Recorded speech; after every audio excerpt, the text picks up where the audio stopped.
Europe and go on to the Americas. Just something that's annoyed me here. I'll just point out briefly, I think. There we are. Now, this is from the BBC.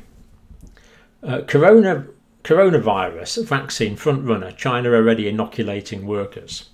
Now, it turns out that the Chinese have got a prototype vaccine and they are giving it to a few workers. But this is the headline in the BBC. National website headline.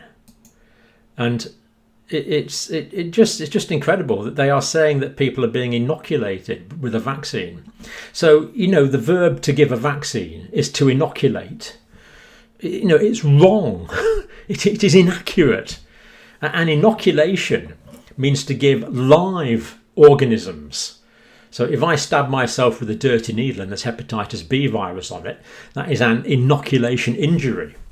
Or when Edward Jenner rubbed live cowpox virus into James Phipps's arm in just before 1800. That was an inoculation. It was the live organism. It's all the different in the world. Vaccination is an attenuated organism, or something that represents the attenuated organism designed to generate an antibody response. It's a different thing. Now, both of them can give rise to immunisation. Both of them can cause immunity. But to say, to use inoculation and vaccination interchangeably is plain ignorant. And yet this is the British biased corporation. I mean, the British Broadcasting Corporation. So it really is, you kind of put up with this and you get used to it. But, we've got the BBC in this country, which is so influential. Lots of people still watch it.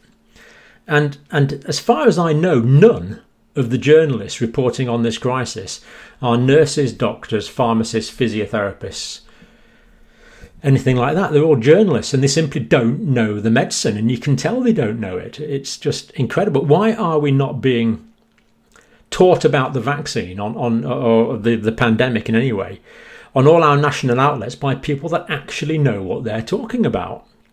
These journalists simply don't know the medicine, and you can tell they get it wrong. I'm sure they're very good journalists, but this is not just in the UK. I mean, in many cases, the journalists simply don't understand the medicine. If you wanted your car fixed, you'd go to a bricklayer, wouldn't you? Or if you wanted a wall laid, you'd go to your accountant. Or if you wanted financial advice, you'd go to your doctor. Of course not. It's absurd. End of rant. Sorry. But it just struck me how absurd it is that these people are getting basic medicine wrong, and yet they are supposed to be the leaders of the nation.